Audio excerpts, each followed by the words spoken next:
Bienvenue à l'Espace Cuisine pour la sécurité alimentaire. Aujourd'hui, le 29 mars 2023, on va s'intéresser aux technologies informatiques pour la sécurité alimentaire. Donc, on va explorer comment on fait pour comprendre les besoins des organisations en sécurité alimentaire, puis développer des solutions adaptées pour celles-ci. Ce webinaire s'inscrit dans une série qui s'intéresse à la mutualisation pour la sécurité alimentaire, qui est une série qui est organisée en collaboration avec le collectif Récolte. Donc, ça fait quelques webinaires que j'ai le plaisir de collaborer avec Émilie et Raphaël du collectif et d'autres membres de leur équipe. Et puis aujourd'hui, on collabore plus particulièrement avec la Cantine pour tous pour vous parler de solutions TI. Donc, pour rappel, premièrement, j'étais curieuse de voir, en levant la main, c'est une pratique pour vous, j'aimerais savoir qui a déjà participé à un webinaire de l'Espace Cuisine. L'Espace Cuisine, c'est un espace qui vise à rassembler les personnes qui travaillent en sécurité alimentaire pour partager des outils, des bonnes pratiques, des leçons apprises, issues des projets qui visent à répondre aux besoins alimentaires des Montréalaises et Montréalais, particulièrement les plus vulnérables.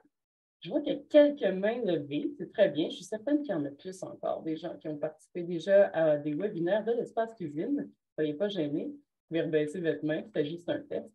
Mais tout ça pour dire que l'Espace Cuisine, on est ouvert aussi et intéressé à entendre les autres expériences aussi en dehors de Montréal. Même si on a un focus à Montréal, on sait qu'il y a des gens qui viennent un peu partout au Québec, qui viennent jaser avec nous de sécurité alimentaire et vous êtes les bienvenus pour participer avec nous. Donc, l'espace cuisine, on veut favoriser un partage de la compréhension des enjeux qui sont liés à la sécurité alimentaire. On veut mettre de l'avant et promouvoir des approches qui sont plus porteuses, qui sont mises en œuvre, entre autres à Montréal. On veut renforcer la coopération entre les acteurs et actrices en sécurité alimentaire. Et on veut harmoniser le travail réalisé en sécurité alimentaire et tout ce qui est fait pour la construction de systèmes alimentaires locaux dans les quartiers. Le but, c'est aussi de mieux comprendre qui fait quoi, puis à quelle échelle. Est-ce que vous travaillez dans le quartier? Est-ce que vous travaillez au niveau local, au niveau régional? Puis on veut apprendre à se connaître. Donc, aujourd'hui, le but, c'est de renforcer nos connaissances sur les bonnes pratiques pour la mise en place de technologies informatiques en faveur de l'approvisionnement local et solidaire. Donc, ça englobe plusieurs choses, puis on ne va pas juste parler d'approvisionnement, mais on s'intéresse à tout ce qui est lié à la sécurité alimentaire, en fait. Mais on va explorer des démarches de développement de solutions pays en sécurité alimentaire avec Salim et Attention pour tous. On va aborder les questions clés à se poser pour évaluer la pertinence, les coûts, les ressources nécessaires à la mise en place et au maintien de ces technologies. Puis, on va discuter de différentes approches qui peuvent être utilisées pour développer ces outils. Si on veut aller de l'avant avec le développement d'outils, comment on peut s'y prendre pour le faire. Mais avant d'aller plus loin, je vais vous inviter à aller. Je veux savoir un peu, c'est quoi vos éléments d'intérêt aujourd'hui? Donc, peut-être qu'il y en a qui sont ici pour acquérir des connaissances. On veut savoir quels outils TI existent, c'est quoi les opportunités, est-ce qu'il y a des opportunités de financement? Il y en a qui c'est juste pour mieux comprendre c'est quoi les réalités des autres organismes. Puis, il y a peut-être d'autres attentes aussi. Peut-être que vous êtes connectés, puis finalement, vous aviez des attentes autres. Fait que pour aller, je vous invite tout au long du webinaire, pour les gens qui sont à l'aise, vous pouvez aller dans le Jamboard qui vient d'être posté dans le chat par Raphaël. Merci, Raphaël. Puis comme ça va vous permettre, vous pouvez jouer dans le Jamboard, ça va nous permettre de collecter l'information finalement, puis aller plus vite, voir c'est quoi, avoir un peu un volet participatif par écrit. Si vous avez de la difficulté avec le Jamboard, n'hésitez pas à juste utiliser le chat. Toute la participation va se faire aussi à main levée, fait qu'il n'y a aucun problème. On veut juste augmenter le volet participatif grâce à différents outils. Donc, en vous inscrivant, on vous a demandé la question, quel est votre niveau d'aisance avec les technologies informatiques? Et c'est les réponses qu'on a reçues. Donc, la majorité des gens se disent à l'aise et il y a autant de gens qui se disent plutôt solides que très peu à l'aise. Puis, il y a même des gens parmi nous qui développent des solutions en technologie informatique. Mais je trouvais ça très bien que la majorité des gens se considèrent quand même à l'aise avec les solutions informatiques, on va pouvoir en parler davantage.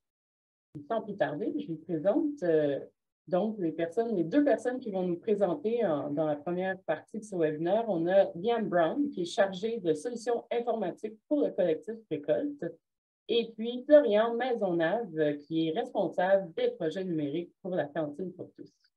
Mais avant, je donne la parole à Émilie pour qu'elle vous parle un peu de Récolte. Bonjour à tous, bon matin, merci d'être aussi nombreux en cette journée ensoleillée. Je me présente alors Émilie Boivin-de-Roy, je suis agente de projet pour le collectif Récolte dans le volet production et mise en marché du Salim, que je vais vous parler un peu plus en détail par la suite. Je suis aujourd'hui avec Raphaël Brunet, qui est responsable des captations et du transfert des apprentissages, et Maggie Cassin, agente de projet dans le cadre de Nourrir Innovation, qui est un autre programme du collectif Récolte. Donc, qu'est-ce que c'est concrètement le collectif Récolte? C'est une entreprise d'économie sociale qui mise sur l'intelligence collective et la mobilisation communautaire pour catalyser, mais aussi co-créer des solutions locales afin de mener à des pratiques alimentaires durables, mais aussi créer un avenir meilleur pour tous. Au niveau de la mission, c'est vraiment d'être en faveur et d'œuvrer dans les systèmes alimentaires plus justes qui soutiennent des économies locales florissantes, des communautés en santé, mais aussi des environnements naturels résilients. Comme j'ai présenté un peu rapidement avec les différents collègues en fait, du collectif Récolte, il y a deux programmes au sein du collectif Récolte. Le premier, c'est Salim pour Système alimentaire local et intégré à Montréal, financé par Montréal en commun, qui est un programme de solutions logistiques alimentaires. Le deuxième, c'est Nourrir l'innovation, qui est un programme en innovation sociale bioalimentaire. Merci, Erika, pour la suite. Le Salim, plus concrètement, la mission, c'est vraiment d'avoir des aliments sains issus d'une agriculture de proximité pour les rendre accessibles, en fait, aux personnes en situation d'insécurité alimentaire à Montréal, mais plus largement à tous les Montréalais, Montréalaises. Au niveau de la mission, c'est autant de renforcer le réseau d'approvisionnement des organismes communautaires que d'améliorer l'accès au marché pour les producteurs locaux par le biais d'un réseau d'infrastructures physiques et numériques mutualisées notamment. Au niveau des stratégies d'action, on passe par la production de données problèmes, à la co-création avec les partenaires du changement, jusqu'à l'expérimentation et le transfert d'apprentissage, notamment, en fait, la collaboration avec Espace Cuisine dans le cadre de cette série de webinaires est en lien avec cette stratégie pour la captation et la diffusion des apprentissages de nos projets, pour finir avec la pérennisation et l'intégration des solutions. Je vais maintenant m'arrêter ici. Je vais laisser la parole à Liam Brown. Oui, bonjour, bon matin à tous et toutes. Moi, aujourd'hui, je vais parler un peu généralement de mes apprentissages, mes expériences avec le choix et la gestion et la mise en place des outils TI. Donc, on peut procéder peut-être à la prochaine diapo, s'il te plaît. Merci. Après une petite introduction, je vais parler de trois catégories de solutions, de procédures, de processus peut-être. On les nommé ici les outils simples, les outils qui existent déjà et les créations sur mesure. Et après tout ça, je vais donner quelques mots de conclusion aussi. Donc, j'ai une question ici. Quand on parle de l'implantation, le choix d'un outil TI, on a une question essentielle, comme dit la diapo ici. Et la question, c'est qu'est-ce qu'on veut faire et quels outils pourraient nous aider? Ça semble être une question peut-être trop évidente, mais je voulais le souligner quand même parce que beaucoup de fois, on va trouver dans la présentation ici, on trouve que peut-être on travaille dans des autres sens. Peut-être on commence avec des idées ou des ressources potentielles et on cherche des choses à faire avec ça. Ou qu'on prend pas assez de temps peut-être pour regarder vraiment quels outils pourraient nous aider, peut-être faire plus de recherche et de planification. Donc, on va voir comment ces questions pourraient vraiment nous aider. Comme j'ai dit, j'ai trois grandes catégories des solutions, des outils qu'on a un besoin de ça.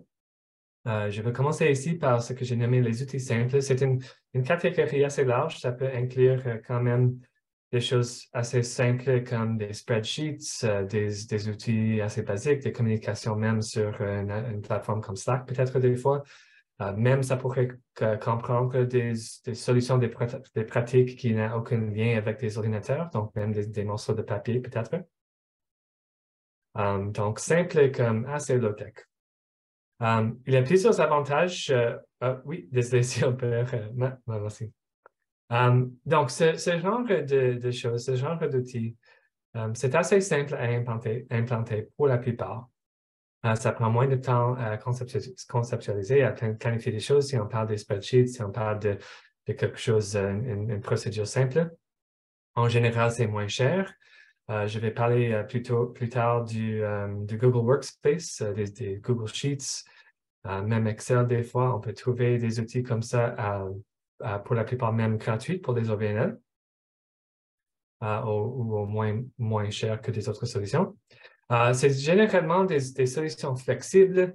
Et les 3 derniers points dans cette boîte ici, c'est peut-être la chose la plus importante pour laquelle je recommande toujours de commencer avec l'option la plus simple qu'on peut trouver. C'est parce que si on commence par exemple avec une spreadsheet ou avec même un morceau de papier, ce genre de solution, ça va vraiment aider à éclaircir les besoins de la solution.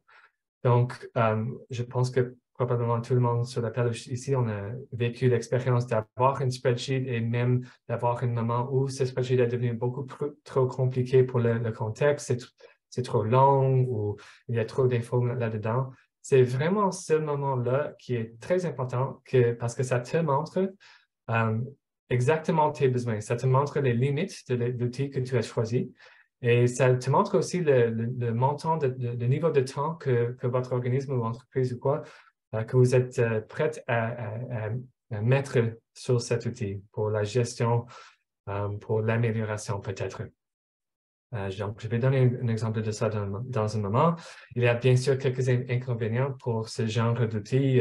C'est assez simple et c'est vraiment dans le moment d'une croissance, de l'augmentation des besoins où on va trouver les limites, comme j'ai dit. Ça va devenir trop chronophage, etc. J'ai une petite boîte ici. On a une boîte sur la considération quand même pour ce genre de solution. On va voir ça avec les trois catégories. Il n'y a jamais un outil qui va répondre à chaque besoin et quand même, n'importe quoi, on va avoir besoin de quelqu'un ou plusieurs personnes idéalement même dans l'équipe qui va avoir les compétences nécessaires pour le gérer, pour l'implanter et pour le mettre à jour. Donc, il n'y a jamais un outil magique qui va répondre à tous les besoins sans les personnes pour les gérer. Donc, merci Émilie, on peut passer à la prochaine. On a un exemple que je voulais mentionner ici. C'était un cas pas mal intéressant, la mutuelle d'approvisionnement des marchés solidaires. Il travaille, comme le nom dit, sur l'approvisionnement pour un regroupement des organismes communautaires avec des marchés solidaires en particulier. Ils ont eu des expériences avec plusieurs différentes solutions pour gérer leur approvisionnement. Ils ont eu certaines spreadsheets dans le passé et aussi ils ont même créé un outil pour quelques années avec quelques limites que je vais mentionner peut-être.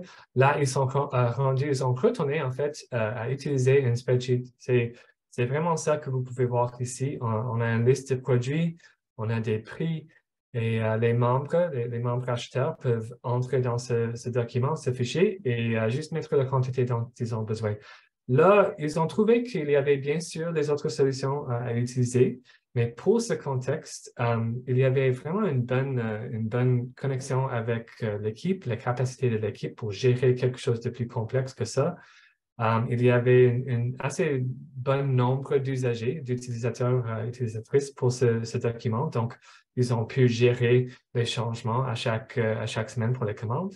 Et même, ils ont trouvé que le fait que sur Google Sheets, comme on voit ici, on peut voir les changements en temps réel et tous les changements des autres membres aussi.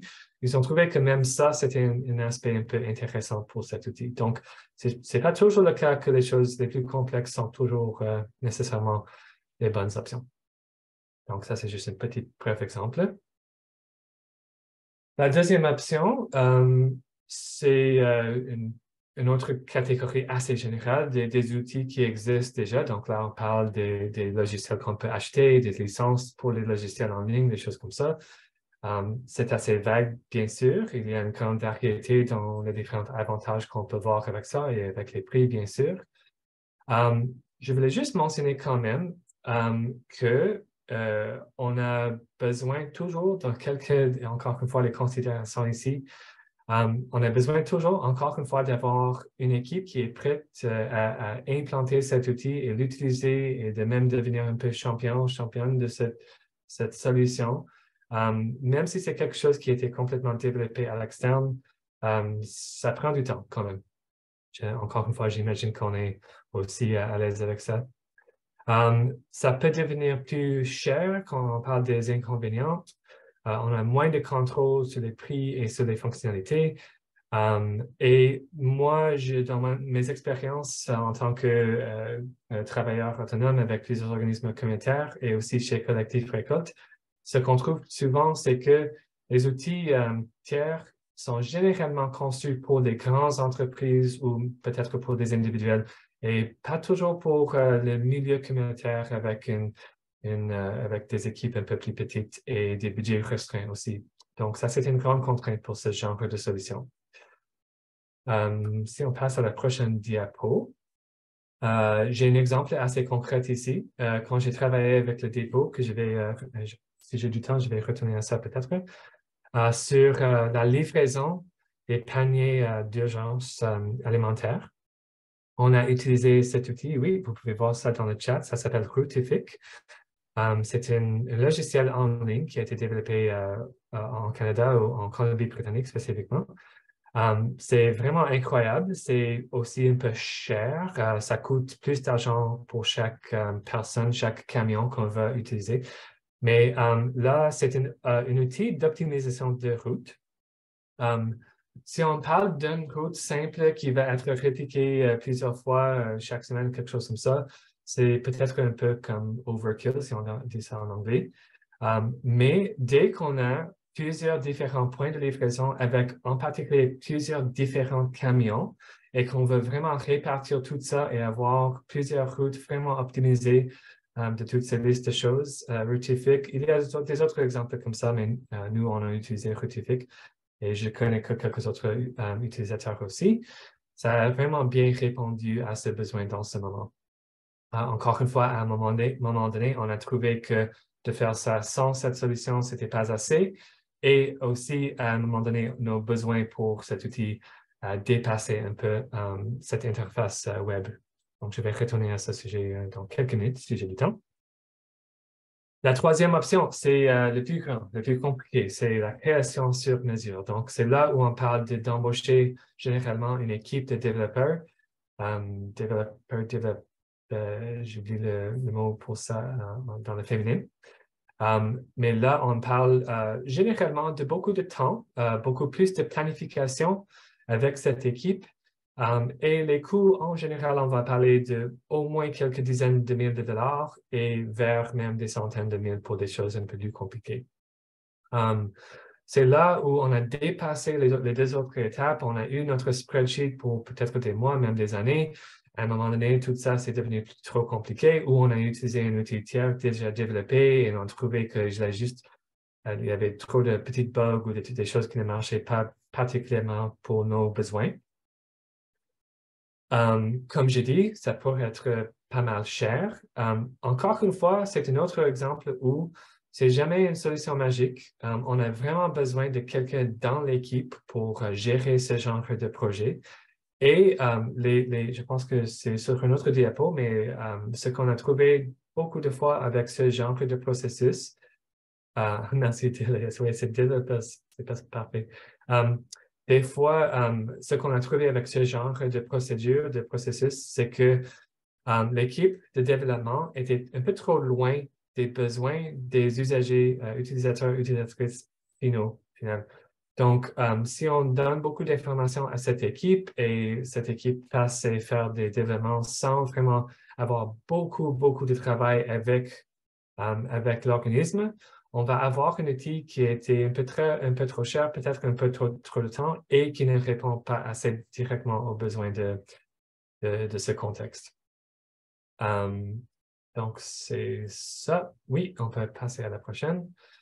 Pour nous, on a un exemple, un projet qui est en cours. On développe une plateforme qui s'appelle Tomate pour la gestion des programmes de coupons nourriciers, dont en particulier, par exemple, la carte proximité ici à Montréal. Ça pourrait être aussi utilisé par le dépôt et plusieurs autres programmes à Canada, par exemple en Colombie-Britannique et autre part aussi.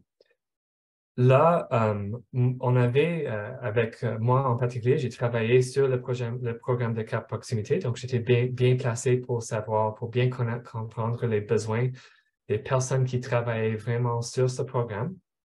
On a eu aussi la chance avec le programme Salim d'avoir les financements pour développer cette plateforme.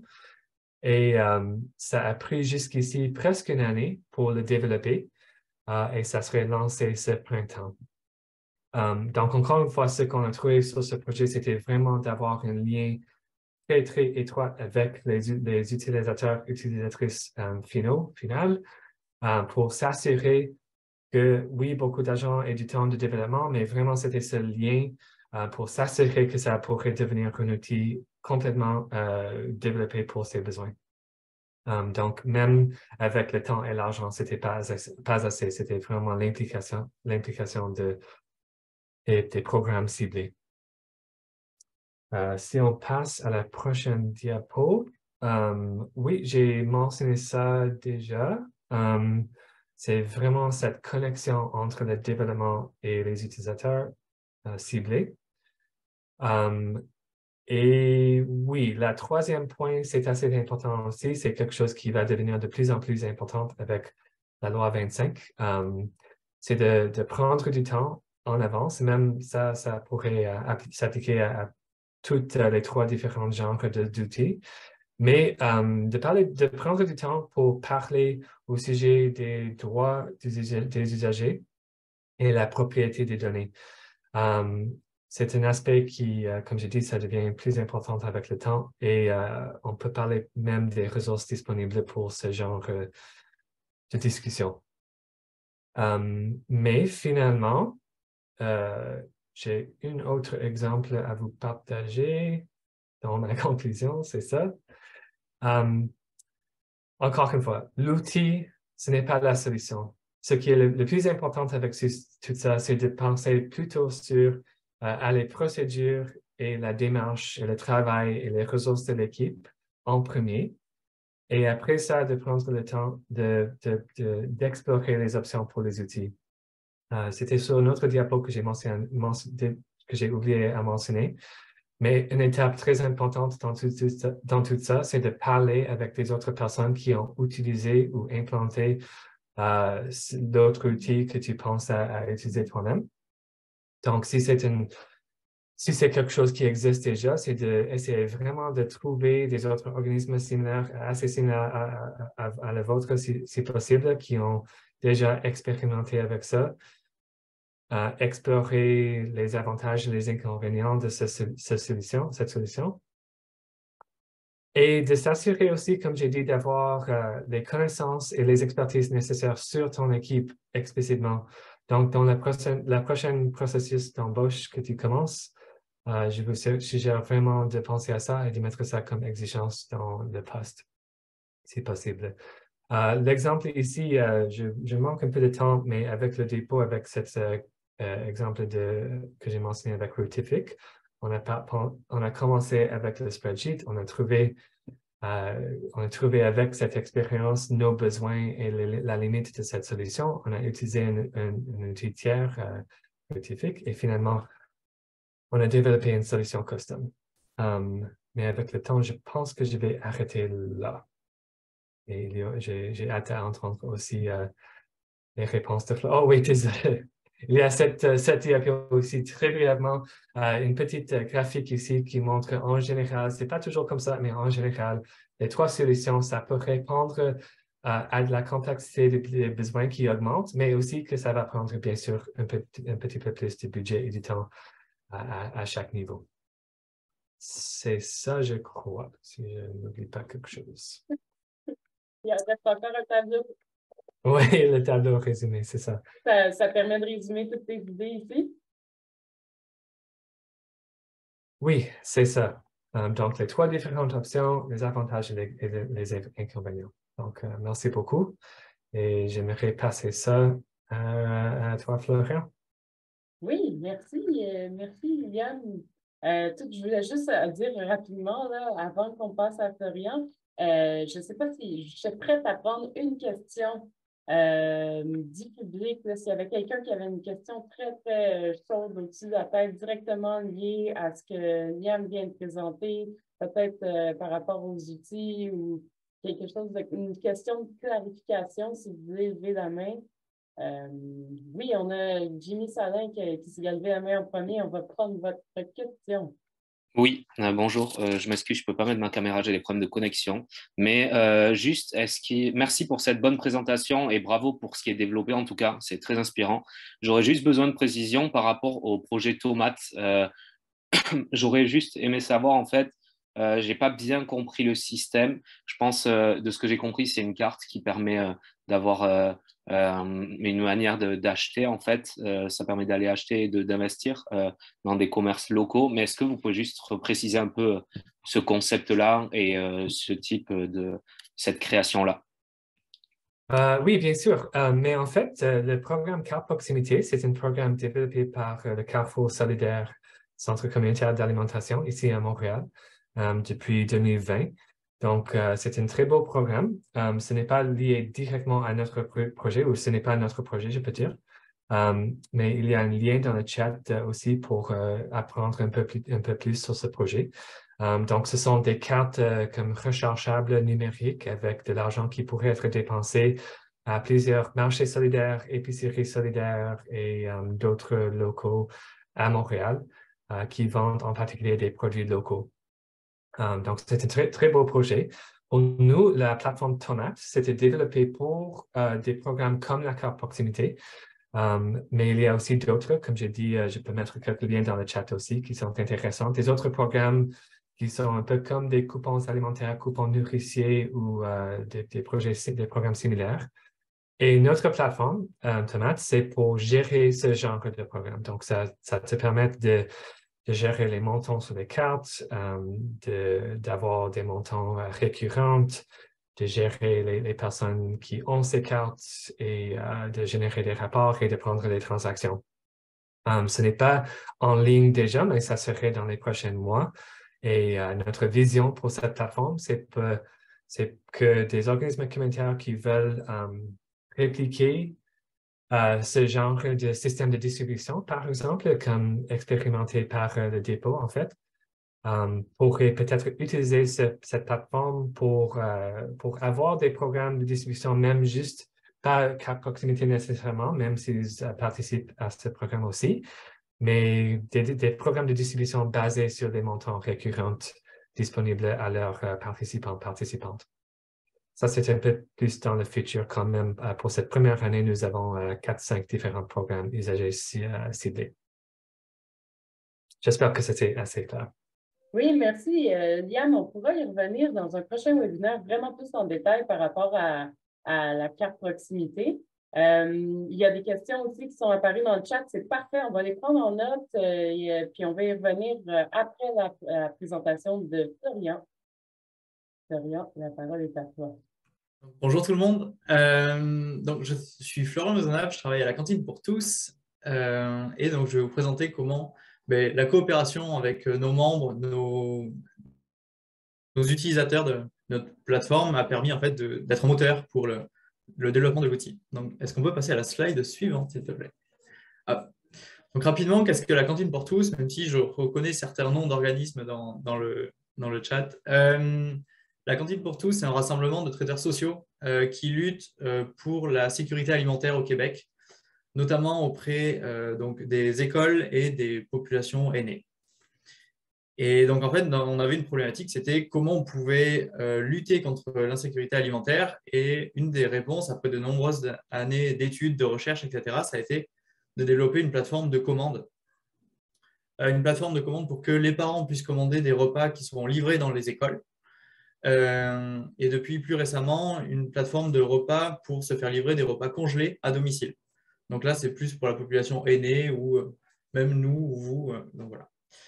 Et donc, cette plateforme de commande, elle permet plusieurs choses. Elle permet d'équiper les traiteurs avec des outils numériques. Certains étaient encore au papier pour les prises de commande. Aujourd'hui, ils ont un outil clé en main. Ça leur permet d'être formés également, à croissance dans les connaissances communes de nos membres. Donc, ils ont également gagné en efficacité dans leurs opérations. Ça a facilité la prise de commande pour les parents, parce qu'avant, c'était compliqué, donc ils devaient toujours préparer le lunch pour le lendemain midi. Et ensuite, ça a répondu à notre mission en mutualisant une solution. Donc, on a fait une solution qui répondait à la majorité de nos besoins. Pas tous, parce que c'est toujours des compromis, en fait, quand on mutualise, mais c'est une solution efficace. Est-ce qu'on peut passer à la slide? Merci. Donc, notre plateforme, elle a maintenant, on va arriver sur sa 3e année. Ça s'est passé en 2 temps. Ça, on va le voir après, mais on a 2 programmes. Donc, la cantine dans les écoles, la cantine à domicile. Pour vous donner un ordre de grandeur, la première année, on a fait 100 000 repas dans les écoles. L'année dernière, on a fait plus de 200 000 et cette année, on est en cours, on a environ 300 000 et l'année scolaire n'est pas terminée. Donc, vous voyez que chaque année, on a un engouement, on double quasiment les chiffres de vente. Et pour la cantine à domicile, donc ça, c'est une nouvelle plateforme, donc c'est les repas congelés. On a vendu donc plus de 40 000 items la première année. Des items, ça va être des plats, ça va être des desserts, des breuvages. Et cette année, on est déjà à plus de 75 000 items. Donc, c'est pour vous donner un ordre de grandeur sur la taille de la plateforme. C'est beaucoup de données à traiter, c'est aussi de la gestion de serveurs, etc. Donc, c'est pour ça que d'avoir mutualisé en fait cette solution, c'est très pratique pour offrir une solution efficace et à moindre coût en fait, pour éviter des coûts élevés pour chaque traiteur. Donc, on peut avancer.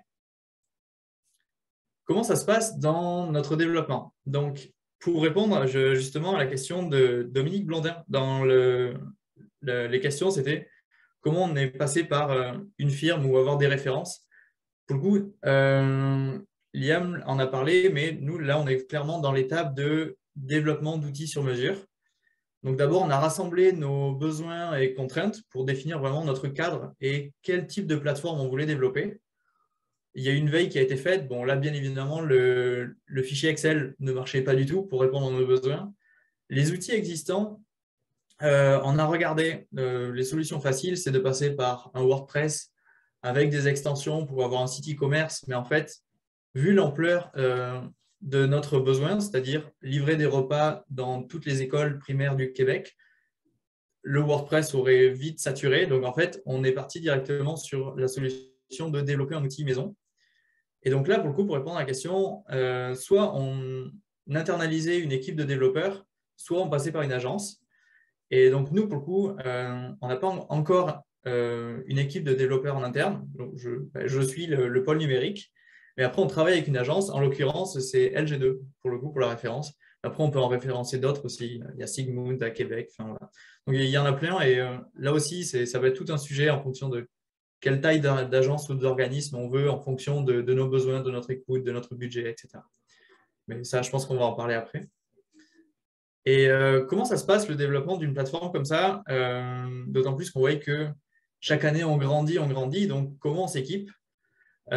L'essentiel, c'est de travailler, nous, en méthode agile. Donc, on a dit, OK, on doit livrer des repas dans la première année. C'était une phase de test. On avait 3 écoles. Comment on fait pour répondre à ce besoin? Donc, on a développé la plateforme La Cantine dans les écoles et c'était simple. Les parents pouvaient commander, les traiteurs recevaient les informations sur les commandes et pouvaient faire leur processus de production et la livraison. Donc, là, on définit vraiment le cadre et le minimum qui devait être requis pour pouvoir rendre la plateforme opérationnelle. Une fois que ça s'est lancé, déjà, on corrige les bugs, on voit comment est accueillie la plateforme. On est là, OK, donc finalement, ce besoin qui avait été identifié, ce n'était pas du tout pertinent, donc on va un peu l'abandonner, on ne va pas en tout cas retravailler dessus. Par contre, là, ça nous permet de nous remettre en question et revoir à nouveau quels sont les besoins qui sont cette fois-ci importants. Est-ce que la plateforme tient la route en termes de structure, en termes d'équipement serveur, etc. Donc là, au lieu de partir sur de grands développements, on va vraiment consolider la plateforme. Donc, après le lancement de la cantine dans les écoles, ce qu'on a fait, c'est de se dire, OK, comment on peut consolider tout ça et rendre la plateforme plus utile pour les parents et nos traiteurs. Donc là, on a fait une vague en fait, d'amélioration. Et une fois que ça, c'était bon, on voyait que la plateforme était plus stable. C'était vraiment important parce qu'au début, on a eu énormément de problèmes ou de latence en fait, pour, par exemple, envoyer des rapports aux traiteurs. Donc, si un traiteur n'avait pas accès au rapport, ça pouvait ralentir ses opérations parce qu'il ne savait pas quoi produire, à quel moment. Donc, c'est ça. On avait vite identifié en fait, nos éléments essentiels sur lesquels il fallait travailler. Une fois que la plateforme était plus stable, on se dit c'est bon, là on a les reins assez solides pour pouvoir avancer. Et là, on est parti dans le développement de la cantine à domicile parce que ça répondait toujours à notre besoin de notre mission, aider les populations défavorisées, notamment les aînés. Et donc, on a développé cette plateforme.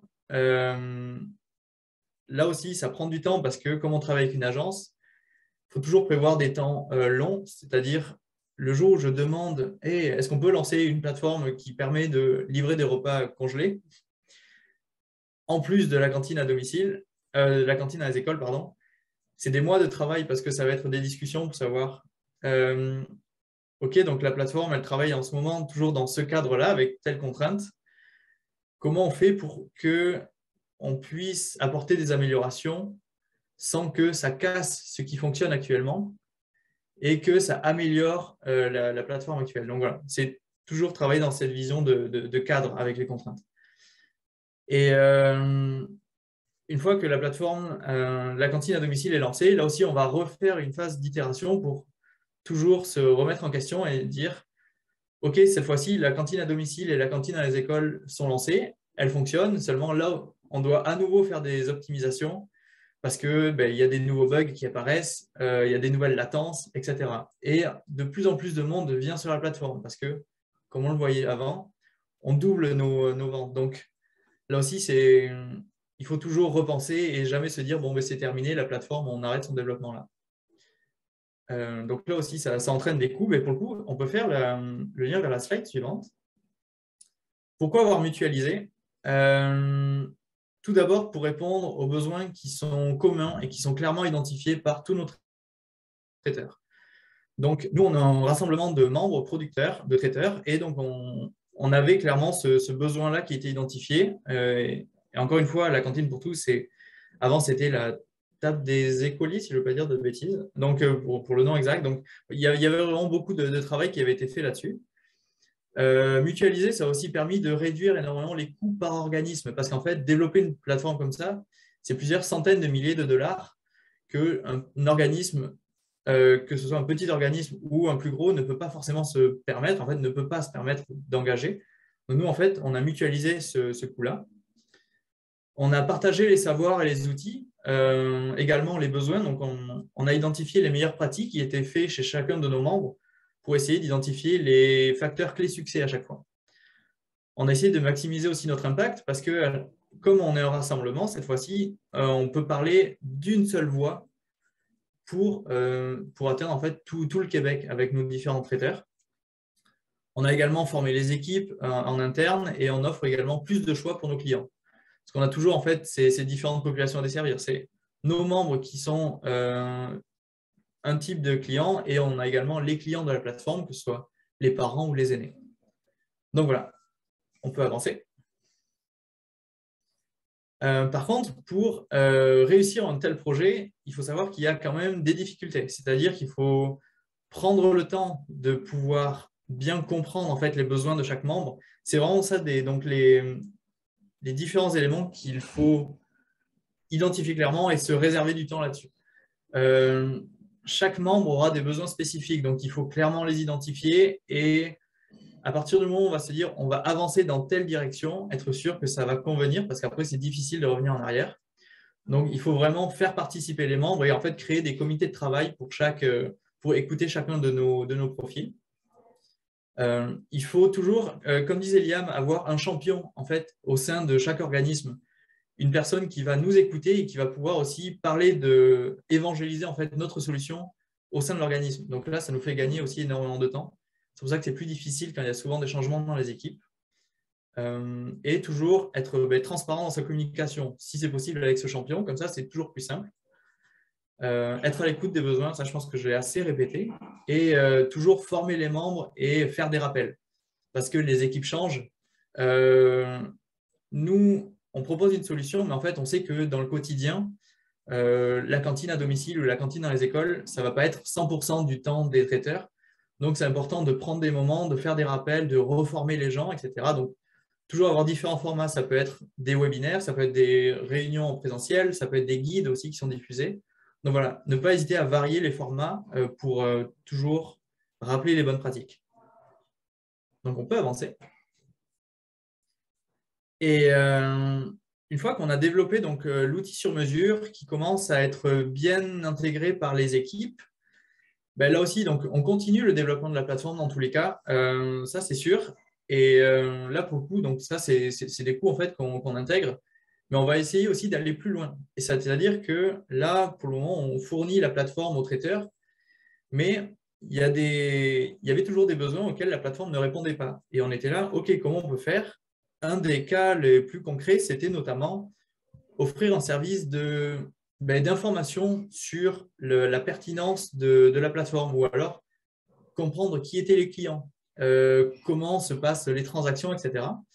Et donc là, on a développé un outil maison qui est connecté à notre plateforme. Donc là, si je reprenais le schéma de Liam, ça serait, on a notre plateforme qui est un outil sur mesure auquel on a raccordé un outil, là, ça serait de deuxième niveau, c'est-à-dire que c'est un outil existant qui permet de faire de la visualisation de données. En gros, c'est un fichier Excel qui est un peu amélioré quand même pour pouvoir comprendre en fait où sont nos clients, comment payent nos clients, quel est notre panier moyen, etc. Donc voilà. Là, l'exemple concret, je ne sais pas si on peut aller sur le lien ou pas, mais sinon, on pourra partager le lien. Donc, c'est des données qui sont réelles, en fait. Elles ne veulent pas dire grand-chose parce que j'ai fait exprès pour anonymiser, etc. Mais en tout cas, vous pouvez aller voir l'outil. Ça s'appelle Looker Studio. Je le propage souvent parce que c'est un outil qui est vraiment facile à mettre en place, pas cher, et qui permet aux organismes rapidement, à partir d'un fichier Excel ou de données qui sont stockées sur un serveur, de pouvoir avoir un outil d'aide à la décision. Et donc voilà, à travers tout simplement juste des données assez simples. Donc voilà. Merci beaucoup. Merci à toi, Florian. C'est super intéressant, surtout pour savoir, souvent on parle d'évaluation, si on veut si on veut prouver un peu c'est quoi nos services, qu'est-ce qui a été fait, qu'est-ce qui a été réalisé par notre organisation. Souvent, les bailleurs de fonds, ça peut être une excellente façon de soutenir un peu l'argumentaire par rapport à ce qu'on réussit à réaliser avec notre organisation. C'est une super présentation. Merci beaucoup. Je vais passer tout de suite on a pris un peu plus de temps que prévu là, pour les présentations, mais c'est parfait, c'était super, c'était vraiment rempli d'informations. Je pense à une statistique que j'ai vue sur le site de Centraide qui disait qu'avant la crise sanitaire, il y avait près de 30% des organismes communautaires du Grand Montréal qui accusent un retard important au niveau d'utilisation des technologies. Puis c'est quand même une bonne partie des organisations, de 30%. Puis là, avec nos collègues de Centraide, on s'est parlé. Puis je pense qu'on a Marc-André Delorme de Centraide qui pourrait prendre 2 minutes pour nous parler du programme Data Aid de Centraide. Oui, Erika, je suis là. Je ne sais pas si on me voit. Oui. C'est bon. Donc, merci pour l'invitation. Effectivement, c'est tout à propos. Là, ça résonne énormément à mes oreilles, les présentations de Liam et Florian. Florian, d'ailleurs, on s'est parlé la semaine passée à propos du programme. Rapidement, Centraide du Grand Montréal rend disponible là, à travers son volet de rehaussement des compétences et soutien au leadership des organismes communautaires sur l'ensemble du territoire, en collaboration avec toutes les centraides du Québec. Pour les organismes communautaires soutenus ou non soutenus par Centraide, le programme, en fait, Data Aid qui se décline en 3 volets. Le premier, c'est un webinaire de sensibilisation, vraiment là, le b.a.-ba de la transformation numérique. Quels sont les enjeux et les opportunités pour les organismes communautaires à réaliser et à se mettre en action pour leur transformation numérique. Donc, ce webinaire-là, d'une durée de 2 heures, On en a plusieurs là, durant l'année. Je vais mettre dans le chat là, les prochains webinaires. Vous avez aussi le témoignage des organismes qui ont déjà entrepris, entamé leur transformation numérique. Et on vous donne aussi l'information là, sur les volets et comment DataAide, en fait, peut vous être utile. L'idée, c'est vraiment d'avoir une vision globale de la transformation numérique, prendre un pas de recul. Et puis, on discute aussi, entre autres, des questions fondamentales comme la fracture numérique, la question de l'accessibilité en transformation numérique et la cybersécurité, bien sûr. On aborde la question de la loi 25. On donne des références, on vous guide vers des ressources. Et tout de suite après le webinaire, rapidement, là, vous pouvez faire une demande pour un 5 000 pour vous mettre en action. C'est un projet qui est déjà en action, un projet qui s'en vient. Les grandes catégories, là, vous pouvez faire du rehaussement technologique, donc achat de matériel, mais vous pouvez aussi faire appel à des consultants externes pour être accompagnés. On parlait tantôt, là, définition du besoin, diagnostic, être accompagné dans le choix d'une solution technologique, l'implantation ou même l'achat d'une solution technologique. Donc, ça peut être, tout ça peut être admissible. Formation aussi sur des solutions qui auront été implantées. Et si vous voulez aller un petit peu plus loin, là, tantôt, Florian parlait là, du développement du projet à l'interne. On a un volet de formation qui va vous aider à venir mettre en place un projet de transformation numérique à l'intérieur de votre organisation. Donc, 6 modules en 4 mois. Et à l'intérieur de ce volet de formation-là, là, vous êtes appelé à définir un besoin sur lequel vous allez travailler durant les 6 modules. Donc, développer un projet concret dans votre organisation, donc avec une approche de gestion de projet en transformation numérique.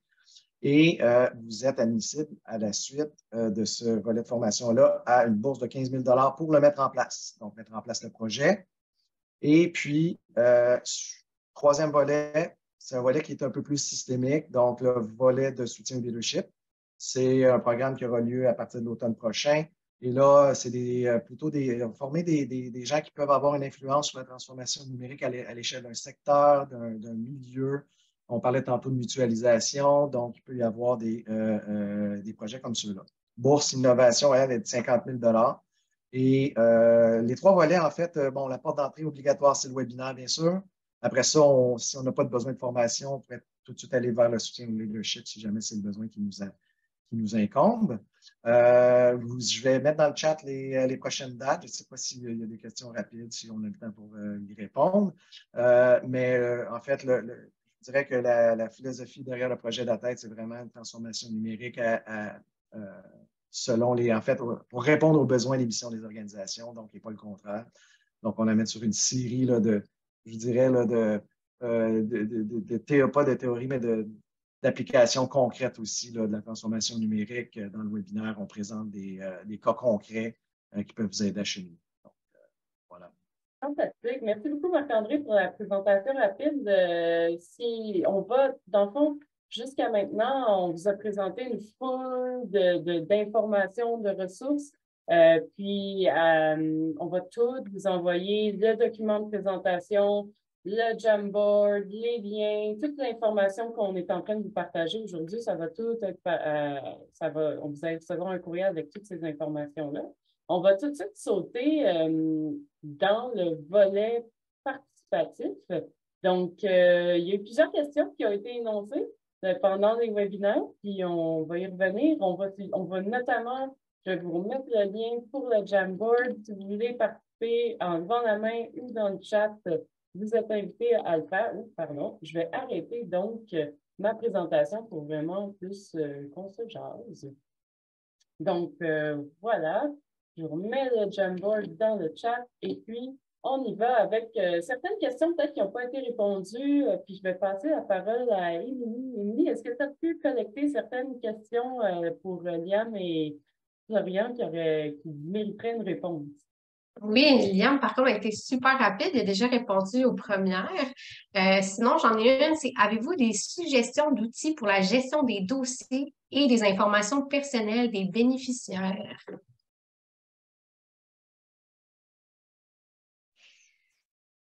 Ça, c'était une grande question, je dois dire. C'est presque l'enjeu le plus commun que moi j'ai vécu un peu avec les organismes communautaires.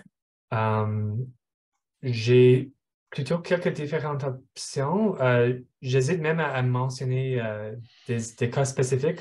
Encore une fois, malheureusement, chaque fois, la réponse de quel outil utiliser, ça va vraiment dépendre beaucoup plus sur le contexte et les personnes dans l'organisme plutôt qu'aucune autre chose. Donc, si vous avez quelqu'un avec une grande expertise avec la gestion des Google Sheets très compliqués et très sécurisés, même peut-être avec de l'anonymisation, quelque chose comme ça pourrait être une bonne solution. Si vous avez plusieurs centaines ou même mille de personnes que vous voulez gérer, là, on va parler des solutions un peu plus complexes. Dalia du Dépôt a mentionné dans le chat ici qu'ils utilisent Salesforce. C'est une option très intéressante. Encore une fois, ça va prendre du temps. En général, les organismes ont besoin d'embaucher une autre firme tierce pour gérer leur utilisation de Salesforce. Donc, ça va prendre aussi un autre budget, même si vous avez des personnes avec des capacités assez techniques dans l'équipe. Ça, c'est une. Je connais quelques autres, mais malheureusement, je n'ai pas assez de confiance aujourd'hui pour les mentionner, mais je vais quand même mettre mon courriel dans le chat ici. Si jamais vous voulez parler de vos besoins assez spécifiques, on peut le faire. Merci, Liam. Je vais donner la priorité aux mains levées. Violette Café.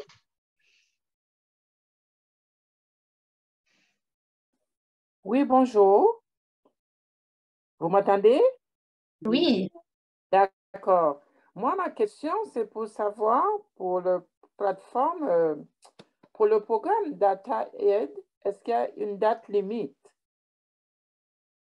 Ou on peut faire partie à n'importe quel moment? Oui, j'ai mis le lien dans le chat. Il y a plusieurs dates pour les prochains webinaires. Là, tout au long du printemps, vous avez le prochain webinaire, il y en a un à la mi-avril, après ça à la mi-mai, mi-juin. Les dates sont clairement inscrites, les inscriptions sont ouvertes. Donc, vous pouvez partir à plusieurs moments dans les prochains mois là, sans aucun problème. D'accord, merci. On a une deuxième main levée. Alors, Michel Olivier. Bonjour, est-ce que vous m'entendez? Oui. Oui, OK. Nous autres, la Saint-Vincent-de-Paul, on a développé ici à Gatineau un outil qui a été développé par un consultant local qui gère tous les dossiers et les demandes de toute la région de Gatineau, que les organismes qui sont ou non dans la Saint-Vincent-de-Paul. Donc, cet outil-là, on est en train de le déployer à travers le Québec. On a une première version à Joliette qui est en train d'être implantée et une deuxième version à Saint-Jean-sur-Richelieu qui devrait être implantée cette année. Donc, on a investi plus de 100 000 dans le système et ça fonctionne très bien. Ça rapporte, on a probablement, ça a été fait bien avant la loi 25. On a suivi le processus que M. Brown a mentionné. Là. Ça fait à peu près 5 ans que la première version a été implantée et on est prêt à rendre on a fait une demande présentement pour avoir une version plus complète, une demande au gouvernement à travers un des programmes fédéraux. On attend une réponse et à ce moment-là, cet outil-là serait disponible probablement à n'importe qui au Québec. L'outil est en français exclusivement présentement, mais je pense qu'au Québec, ça ne pose pas un problème majeur. Donc, c'est juste pour vous mentionner ça, que la Saint-Vincent-de-Paul est très impliquée dans justement la collecte des informations et les demandes de nos usagers, bénéficiaires, usagers. Là. On parle de bénéficiaires, les usagers. Évidemment, on a des usagers à chaque groupe qui utilise le système. C'est tout. Merci.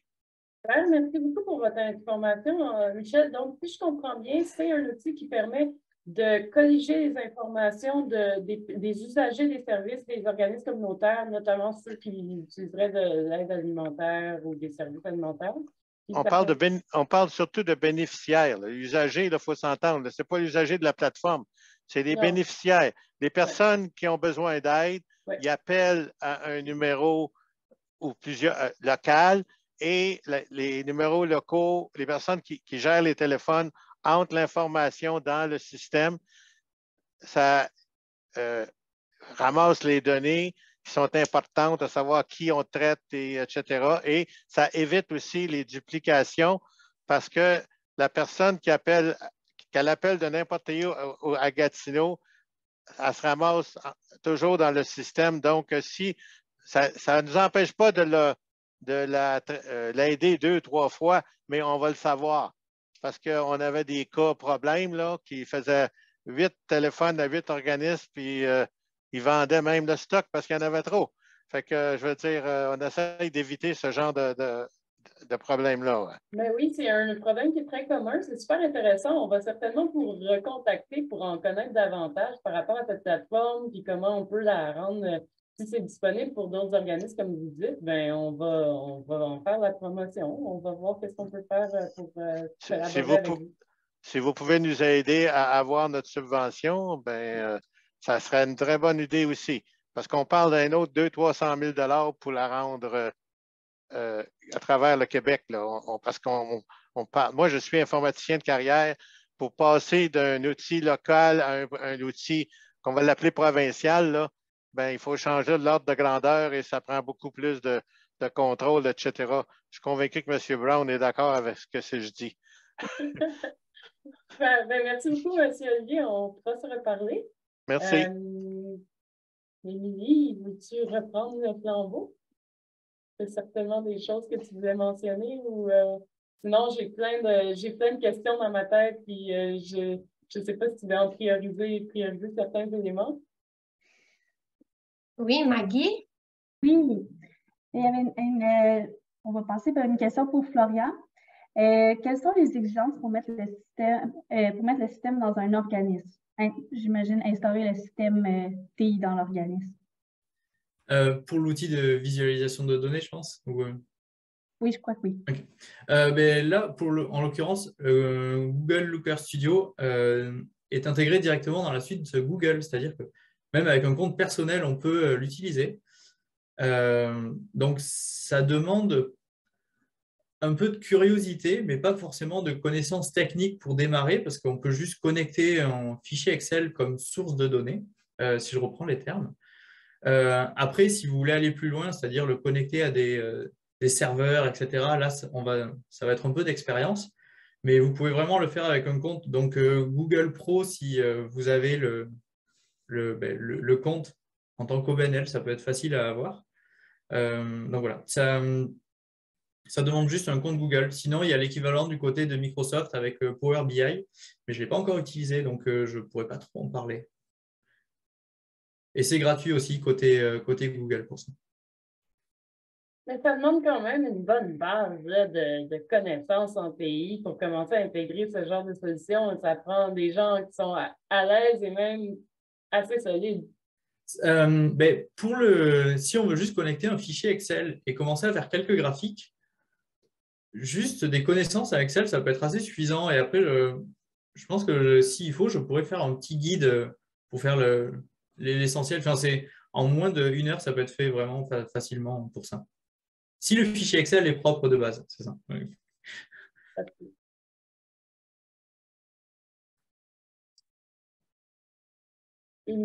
Oui. Vas-y, Maggie, je te laisse la parole. Oui, parfait. On avait sinon une autre question pour Liam. Quelle bonne pratique pour la mise en place de ce type de solution après l'implantation de l'organisation? Donc, on a exemple ici, est-ce que c'est nécessaire d'avoir des formations à l'interne, des renouvellements? Quelle bonne pratique est-ce que tu conseilles à les organisations? Est-ce que je vais juste répéter la première phase de la question? Oui. C'est quoi les bonnes pratiques pour la mise en place de ces solutions? OK. Oui, donc en général, c'est sûr que les procédures de recrutement et d'embauche sont toujours un enjeu, et en particulièrement maintenant, en ce moment. Mais en général, mon avis pour vraiment n'importe quel poste aujourd'hui, c'est d'avoir des exigences, encore si possible, des exigences en termes de capacité, au moins d'utilisation de plusieurs outils TI, une aisance avec des choses comme Slack, comme Google Workspace, etc., bien sûr, mais si possible, de même préférencier, si c'est le mot, des capacités même un peu plus que ça. Donc, pour moi, vraiment, la première étape, si possible, c'est de commencer avec l'embauche, d'avoir une équipe vraiment avec le plus de connaissances TI que possible. Autre que ça, c'est sûr que des programmes comme DataEd et des autres programmes, même il y a beaucoup gratuits sur l'Internet, juste pour développer sa connaissance en TI en général. C'est toujours une bonne chose, je peux les recommander. En termes d'exigence, encore une fois, de besoin pour implanter n'importe quelle solution, comme Florian l'a mentionné, comme moi j'ai dit, vous avez toujours besoin d'au moins une personne qui serait vraiment le ou la champion ou championne dans l'équipe. Donc, si on parle d'un spreadsheet, vous avez besoin de quelqu'un qui connaît assez bien cet outil de spreadsheet, Excel ou Google Workspace dans le cas. Si on parle d'un outil tiers déjà développé, vous avez besoin de quelqu'un qui a assez d'aisance avec l'utilisation de ce genre d'outils. Donc, c'est un peu général, mais c'est vraiment ça. C'est la capacité de l'équipe qui est, pour moi, la chose la plus importante. Si on parle des besoins plus techniques pour des autres choses, c'est peut-être une discussion un peu trop complexe. Mais... Merci, Liam. Et c'est quoi tes conseils si justement une organisation en ce moment, ils n'ont pas de ressources humaines, qui a cette aisance-là ou ces connaissances-là en TI? Est-ce qu'il y a des formations disponibles ou qu'est-ce qu'on peut faire présentement? Oui, donc encore une fois, si vous avez un processus d'embauche, essayez de trouver quelqu'un si possible, mais encore une fois, je comprends très bien que c'est assez difficile en ce moment. J'imagine que beaucoup de personnes ici seront familières avec ça, mais quand même, il y a beaucoup de subventions disponibles pour, en particulier des personnes peut-être plus jeunes. Il y a beaucoup, et aussi certaines pour des personnes avec des enjeux à l'emploi, employment barriers, désolé, j'oublie ça en français. Ce genre de subventions pour des postes, encore une fois, particulièrement liés avec deux choses en TI. Donc, ça doit même pas nécessairement être une poste où cette personne va faire du coding, mais il y a beaucoup de subventions même pour du soutien à l'implantation ou même le choix des outils TI. Je n'ai pas la liste comme à la main, mais il en existe beaucoup en Canada en particulier. Vous pouvez même les trouver avec une recherche Google, mais sinon, s'il y a encore une fois un besoin particulier, je serais heureux de discuter avec vous. Donc, pour moi, ça, c'est les deux pistes que je pourrais recommander en particulier. Merci, Liam. On a une main levée. J'ose donner la priorité aux mains levées. Donc, j'imagine que c'est moi. C'est Anne-Marie Etier qui a la main levée. Bonjour, Anne-Marie. Alors, bonjour tout le monde. C'était juste pour faire un petit peu du pouce sur tout ce qui a été dit à propos d'avoir vraiment une ressource qui est dédiée au TI dans un organisme. Moi, je suis directrice générale adjointe et puis j'ai aucune formation en soit informatique, soit en TI ou quoi que ce soit. Juste un peu de curiosité. Et puis, c'était moi la personne ressource dans le fond de notre organisme pour tout le déploiement de Salesforce qu'on a commencé il y a peut-être 1 an et demi. On a mis, excusez, je suis en train de pédaler, je vais arrêter. On a mis en place beaucoup de nouvelles technologies. On a fait une migration sur l'Office 365. Ensuite, il y a le Salesforce qui a été déployé. Et puis, on travaille avec une compagnie qui nous accompagne. Ce qui fait que moi, je suis la personne vraiment intermédiaire. C'est sûr qu'à l'interne, c'est moi l'experte et j'ai appris en configurant, en travaillant, en personnalisant notre Salesforce avec une entreprise qui s'appelle Una Bureau, qui se spécialise vraiment dans les OBNL pour le Salesforce. Et puis après ça, c'est qu'on travaille par module et on implante tranquillement. Fait que c'est juste pour ne pas vous décourager, que si vous n'avez pas les moyens, vous n'avez pas une personne qui est en place vraiment que dédiée au TI, c'est possible de le faire. Ça fonctionne super bien chez nous. On est vraiment heureux de tout ce qu'on a fait. Évidemment, on continue aussi, là. Fait que c'était juste un peu pour vous encourager, finalement, là. Merci pour ce message d'espoir, Anne-Marie. C'est important aussi de rappeler que ça peut être un processus qui est agréable et positif, qui n'est pas juste de la complexité négative de TI. Maggie, est-ce qu'on avait d'autres questions prises en note? Sinon, j'ai plein de questions, moi, et des éléments que j'aimerais approfondir. Oui, ben, je vois qu'il y a beaucoup de questions, mais dans la majorité, je crois qu'ils ont été répondues. Ah, sinon, il y a déjà une main levée. Fantastique. Monsieur Serge Dumais. Oui, moi je voulais juste renchérir sur le webinaire DataAid.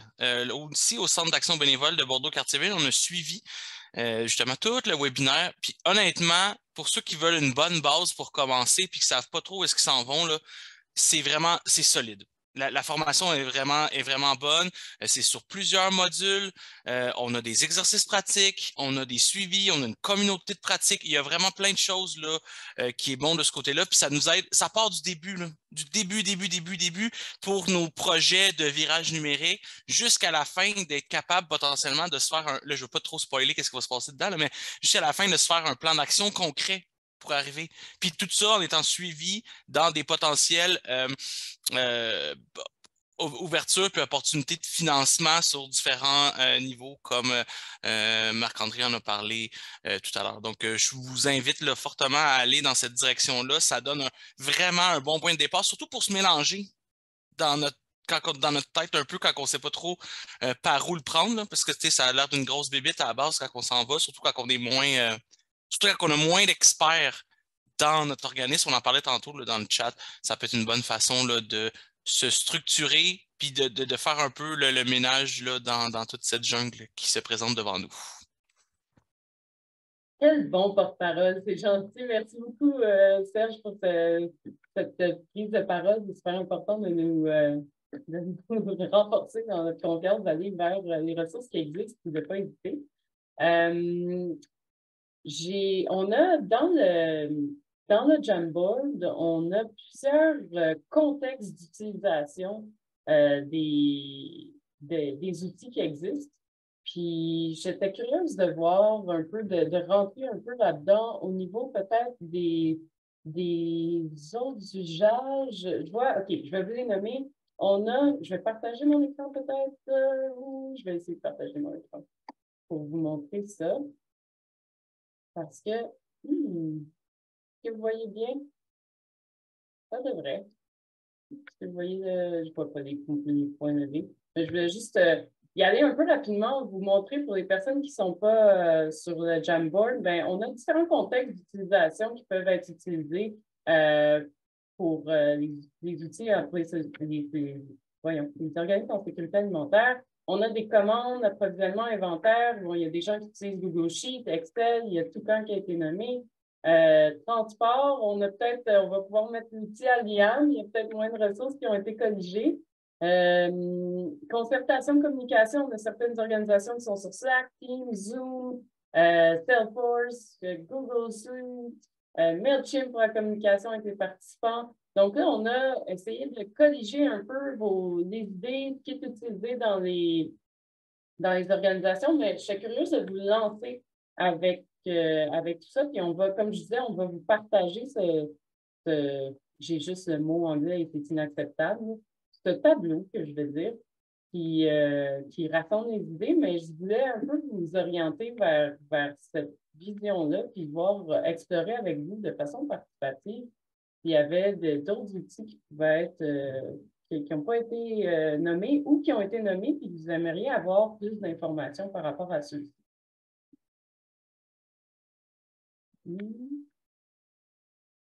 Sinon, j'ai une question de curiosité. Il y a la plateforme Arrivage qui existe, puis je suis curieuse de savoir s'il y a des organismes en sécurité alimentaire qui utilisent Arrivage. Vous pouvez lever la main, prendre la parole. C'est quoi la plateforme Arrivage? Oui, bonne question. C'est une plateforme qui travaille plus au niveau de l'approvisionnement, qui ont travaillé notamment pour les restaurants. Je ne sais pas si c'est juste à Montréal, puis là, je ne sais pas si Thibault Renaud était avec nous. Sauf que fantastique. Est-ce que tu veux nous en parler un peu, puis me clarifier l'idée, est-ce qu'il y a des organismes en sécurité alimentaire qui utilisent Arrivage? Oui, absolument. Et puis, c'est assez nouveau, en fait. Donc, ça peut expliquer pourquoi vous ne nous connaissez pas. Déjà, merci d'en parler, Rika. Nous, c'est une plateforme qu'on a développée à la base pour que les agriculteurs puissent vendre au B2B, au secteur B2B. Donc, c'était vraiment initialement pour les restaurants, les épiceries. Puis progressivement, il y a des institutions, des CPE, des hôpitaux et des organismes communautaires qui sont venus jouer dedans, notamment parce que ce qu'on a voulu faire, c'était évidemment de faire que les producteurs se déplacent pour des quantités qui en valent la peine, sachant qu'il y a des organismes qui ont les moyens. Et puis, on s'est rapidement retrouvé avec des agriculteurs qui avaient des surplus agricoles et puis qui ne savent pas quoi en faire. Donc, on a imaginé des projets avec des partenaires pour que les producteurs viennent proposer ces surplus, soit à prix cassé, soit en don. Donc, voilà pourquoi on a des organismes communautaires qui ont embarqué en 2022 sur la plateforme. Fantastique.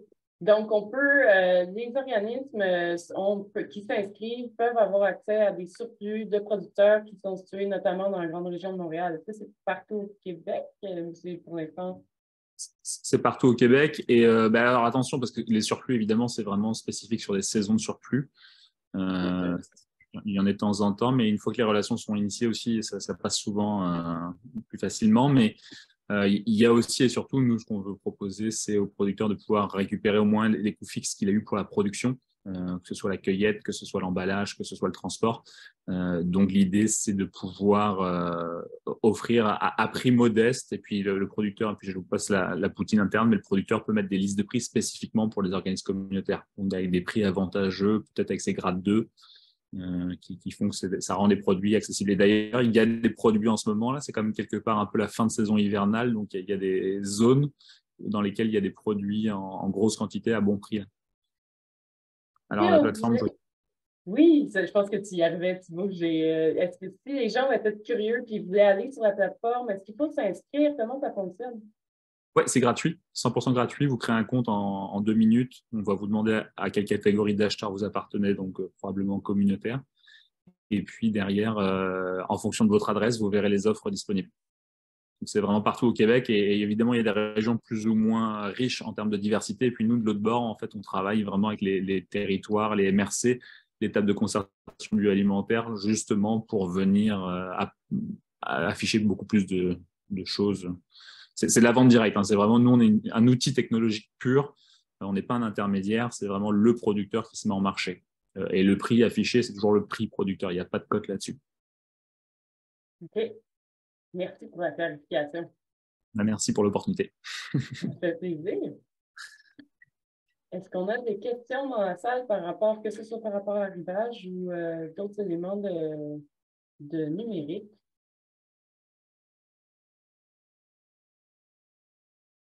Ça va? OK. J'essaie de revoir un peu qu'est-ce qu'on avait dit au début des plateformes. Si on n'a pas de ressources TI à l'interne, mettons Liam et Florian, est-ce que c'est quoi les meilleures façons de aller chercher une formation, mais si on a des besoins, est-ce qu'il y a un accompagnement qui peut être fait, puis tu sais, peut-être ponctuel, juste pour faire j'essaie de répondre à ma propre question, mais si on voulait on a des besoins, puis on veut être un peu accompagné, comment ça se passe pour revoir c'est quoi nos options les plus optimales, disons? Il y a un organisme qui s'appelle le Consortium qui pourrait vraiment nous aider les gens là-dessus. Pour démarrer, c'est vraiment bien parce qu'ils vont avoir vraiment des ressources sur plein de sujets, notamment le numérique. Ils ont un accompagnement là-dessus, donc ne pas hésiter à les contacter, le Consortium. Ouais. Je pense que c'est bien pour démarrer quand on n'a pas de ressources en interne, ça peut être un bon premier pas. Donc, ouais. J'oserais redire DataAid. Oui, aussi. Ben oui. Ben oui, excellent. Ben oui, très bon point. Non, mais c'est bon de le répéter parce qu'il y a DataAid, mais il y en a d'autres. J'étais curieuse. On a su qu'il y a DataAid, puis c'est parfait. J'étais contente de pouvoir les mettre d'avant. Merci, Liam, pour le lien vers le consortium. On va le rendre disponible aussi. Est-ce qu'il y a d'autres points à aborder? Moi, j'attends toujours des mains levées, mais je ne sais pas s'il y a des freins on pourrait explorer plus au niveau des freins dans les organisations. Ah, Florian, tu as la main levée. J'aurais une question là pour le coup pour Thibaut, comme de Arrivage, justement comme lui a des ressources, une équipe en interne. Est-ce que notre présentation, ça a fait du sens ou tu te retrouvais justement dans les différentes étapes ou comment ça se passe, le fait d'avoir tes Ouais, il y a eu beaucoup d'éléments qui ont été nommés. Puis j'ai manqué le début parce que j'étais sur une présentation avec la table du lac Saint-Jean. Mais il y a beaucoup d'éléments qui ont été nommés, notamment tout ce qui concerne les coûts. Et effectivement, plusieurs personnes ont rappelé cette réalité, c'est que c'est pas simple de développer une technologie, ça prend du temps et beaucoup d'argent. Donc je pense que vraiment les discussions que vous avez eues aujourd'hui autour de la mutualisation, ça a tout à fait du sens. Oui, c'est ça. Et puis, la cantine pour tous a vraiment fait un travail exceptionnel là, en termes de mutualisation. Et puis, on le voit partout. Et d'ailleurs, c'est un exemple que nous-mêmes, on va suivre. Là, on va transformer Arrivage en coopérative de solidarité. Donc, oui, une nouvelle pour ceux qui ne l'avaient pas. Mais donc, vraiment, cette logique de mutualisation a tout son sens. Là, pour rien, c'est important de le rappeler. Oui, on a Marc-André dehors. Oui, ben, je rappelle aussi que vous pouvez vous mettre à plusieurs organismes, là, mutualiser en fait les bourses d'aide de 5 000 si vous avez une solution à 5, 6, 7 organismes. Là, donc, cumuler ça et développer ensemble, on peut même apporter un petit support ponctuel là, pour des organismes qui se regrouperaient comme ça autour d'une solution collective. Fantastique. C'est justement la base de l'intérêt de ce webinaire, c'est de parler de mutualisation des organisations. On fait ce qu'on veut, on veut plus collaborer entre les organisations. Puis c'est pour ça que ça nous intéressait les TI, parce que c'est les outils qui facilitent, les outils technologiques qui nous facilitent beaucoup le travail de mutualisation. Mais des fois, il y a des bonnes embûches, disons, à surpasser. Il y a un volet gestion du changement. Il y a quelqu'un dans son inscription qui a dit un des freins qu'on a quand on intègre des nouvelles solutions TI, c'est la gestion du changement. C'est quoi parce que ça peut être vraiment troublant, là. On a des systèmes, peut-être que ce soit sur papier ou autre, puis là, tout d'un coup, on se dit on va essayer quelque chose d'autre, mais il y a des bonnes pratiques à avoir certainement. Comment on fait pour bien faire face à ça? Je ne sais pas si Liam ou Florian, vous avez des idées. Je peux commencer à faire, j'ai plein d'éléments qui me viennent. Mais justement, ce que j'essaie de faire ressortir dans la présentation, c'est faire participer les équipes. En fait, tous les utilisateurs qui vont participer à la plateforme, il faut les intégrer pour leur faire comprendre dans votre travail quotidien, qu'est-ce que cet outil va vous apporter. Parce que comme Liam disait, un outil, ce n'est pas une fin en soi. C'est vraiment pour faire gagner du temps dans les opérations et simplifier les tâches. Donc, il faut que les gens comprennent que cet outil va répondre à tel besoin. Donc, participation, transparence et bien cerner les besoins. Je pense que c'est les éléments principaux. Comme ça, après, les personnes vont se sentir engagées, sentiment d'appartenance et elles vont vouloir en fait participer à ce grand projet. Mais c'est jamais quelque chose de facile et ça demande beaucoup de temps aussi. Ouais, oui, Liam. Juste un petit point, si jamais on parle de développement d'un outil ou d'une solution ou quoi, vraiment concrètement, dans aucun contrat qu'on signe avec une personne pour le développement ou quelque chose comme ça, d'avoir dans le contrat explicitement un montant de temps dans lequel la solution serait en ligne, disponible sans changement, etc. En particulier, si on parle d'acheter des modules ou des changements pour des outils déjà existants, là, ça devient vraiment une contrainte où tu pourrais quand même perdre le contrôle sur tes propres comme modules et développement. Donc, d'avoir vraiment à l'écrit et explicite, c'est dans les discussions à voix haute aussi. C'est très important. Puis, un des éléments qui est vraiment à prendre en compte aussi, c'est certainement le financement. Tu sais, des fois, on a de l'argent pour un projet, mais on l'a pour juste, on sait qu'on va l'avoir pour 1 an ou 2.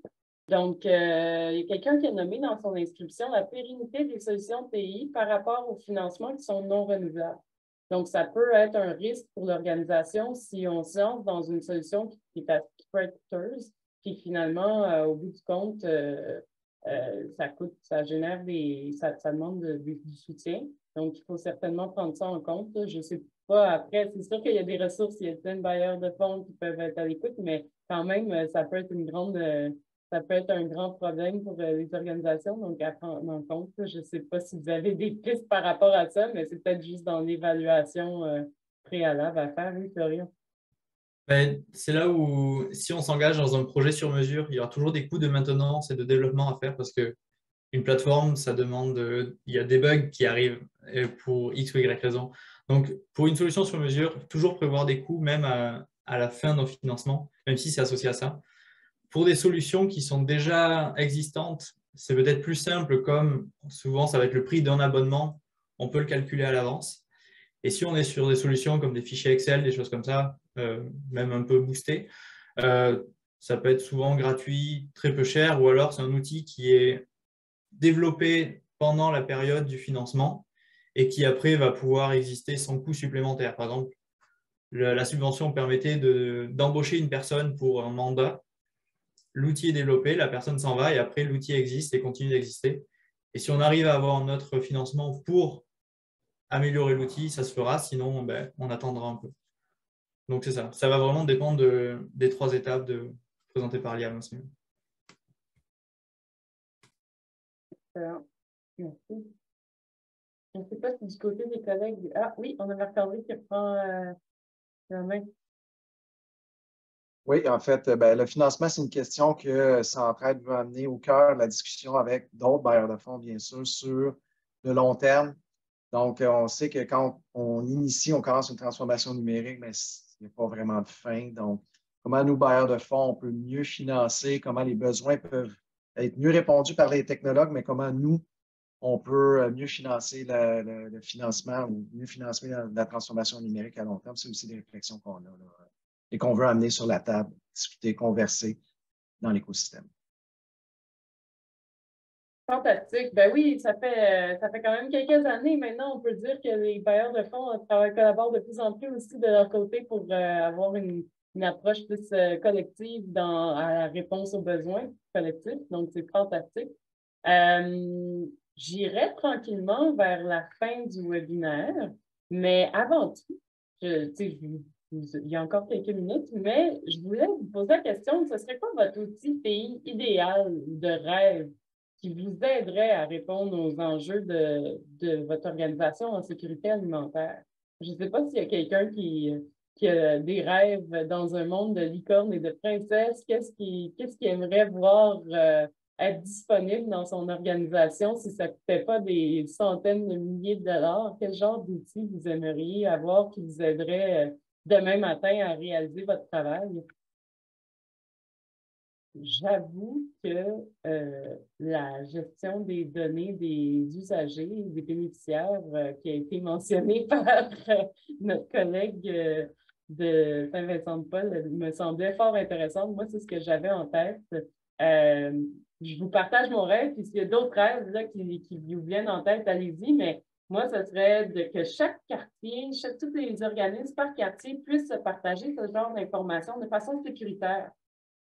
Puis qu'ils puissent savoir combien ils ont donné de paniers, quel bénéficiaire, à quelle fréquence, puis qu'il y ait un suivi comme ça qui puisse être fait entre les organisations pour que ces données-là soient partagées de façon complètement anonymisée, sécuritaire, mais en même temps qu'ils puissent permettre de faire un suivi. Donc, présentement, on voit que, au courant des dernières années, j'ai vu des organisations qui ont tenté de partager ces données-là. Puis, c'est quand même très dangereux par rapport à la sécurité des données. Puis c'est ça, les données sensibles des usagers, c'est quelque chose qui est très, très, très important. Donc, d'avoir un outil qui permettrait de respecter ça, serait, à mon avis, super intéressant. Est-ce que vous voulez partager un rêve? Bon, on a quelqu'un qui a écrit dans le Jamboard un outil qui permet de mettre à jour facilement les initiatives en cours dans une cartographie et de répertorier le rôle de chaque acteur du SAD et de faire le suivi d'indicateurs. Je ne sais pas si la personne l'a écrit pourrait spécifier c'est quoi le SAD. Le système alimentaire durable d'un quartier? Oui, c'est ça. Merci, Erika. OK.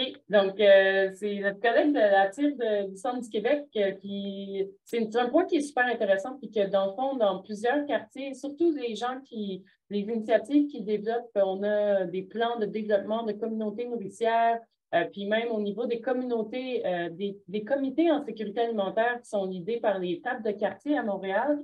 On a des bottins qui sont réalisés par chacun des comités il y a des plans d'action qui sont faits, qui sont portés par ces comités-là. Il y a des initiatives, il y a des projets qui rentrent dans ce plan d'action-là.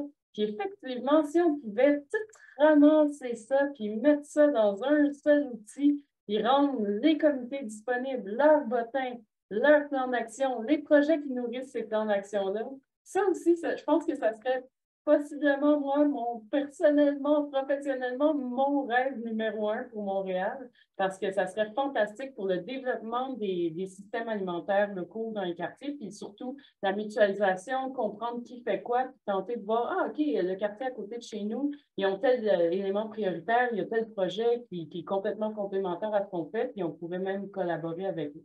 Fait que merci énormément, Catherine, pour cette mention, c'est très apprécié. On a Serge?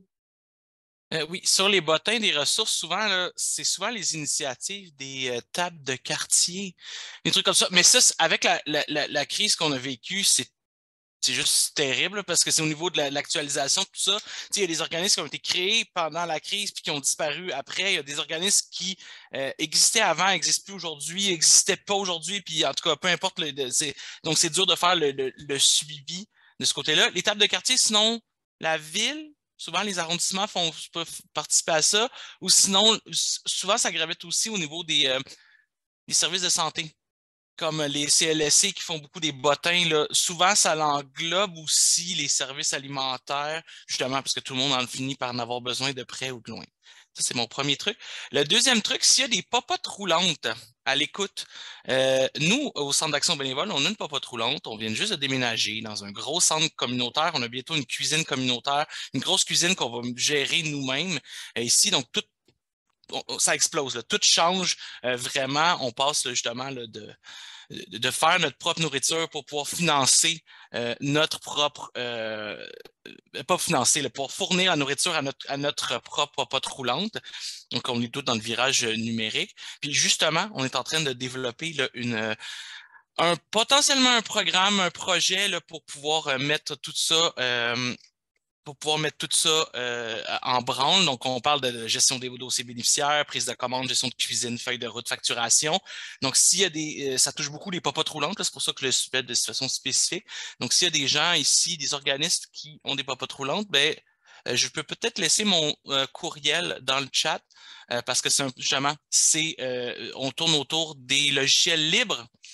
Donc, on essaie de rassembler le plus de popotes roulantes ensemble pour pouvoir justement réduire les coûts. On est tout le temps là-dessus parce que ça finit toujours par coûter cher, autant initialement que de façon mensuelle pour le maintien des plateformes. Fantastique, bravo pour l'initiative. Merci Serge.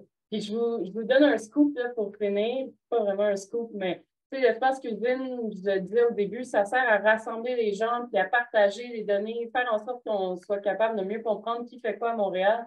Fait que le rêve là, d'exposer dans un seul endroit toute l'information que les comités en sécurité alimentaire ont par rapport au bottin, par rapport au plan d'action, toute l'information que les CIUS peuvent avoir, puis les arrondissements dans leur plan d'action, plan de développement de communautés nourricières. Dans la prochaine année, notre but, c'est de mener des conversations sur comment on va véritablement construire cet outil-là. J'ai commencé la base de données qui vise à rendre ça disponible, mais je vais avoir besoin de votre aide. Donc, ça va être une conversation à poursuivre éventuellement. Pour clore le webinaire, je vais vous partager un élément qui me tient vraiment à cœur, puis c'est votre évaluation de cette activité. C'est votre opportunité pour nous donner des commentaires et qu'on fasse en sorte qu'on s'améliore dans ce genre d'initiative. Donc, je vous invite à prendre le lien dans le chat et nous envoyer votre évaluation. Sinon, super important, nos prochaines activités, on va avoir notamment, là, très rapidement, la semaine prochaine, on a l'étude de manger avec un budget serré qui a été faite par Geneviève Mercier sur les personnes qui vivent dans l'insécurité alimentaire. On va mieux comprendre c'est quoi les stratégies que ces personnes usent pour répondre à leurs besoins alimentaires lorsqu'on a un budget serré, surtout en temps d'inflation maintenant. Donc, c'est une étude qui a été réalisée par la chaire de recherche CACIS à l'Université de Montréal et les résultats sont dévoilés. Puis on va avoir l'opportunité d'échanger avec la chercheure Geneviève Mercier sur ces résultats-là et les explorer ensemble pour mieux comprendre comment les gens gèrent leur budget pour l'alimentation. Sinon, on va parler aussi, il y a un autre webinaire sur l'insécurité alimentaire chez les personnes aînées, puis il y a plein d'autres webinaires qui s'en viennent. Toutes les personnes, dans le fond, je vous ai dit, toute l'information qui a été divulguée aujourd'hui, on va colléger ça dans des outils, puis on va vous rendre disponible toutes ces informations. On va travailler avec Florian, Liam, Récolte, puis l'Espace Cuisine, on va se mettre ensemble pour tout vous envoyer ça. Puis, si vous savez quoi que ce soit, on reste disponible. Si vous avez des idées de webinaires, faites-nous parvenir. Puis, pour terminer, je voudrais vraiment remercier Florian, Diane, Raphaël, Émilie, puis toute l'équipe de Récolte, la Cantine pour tous, pour ce super webinaire. Puis, merci tout le monde pour votre participation.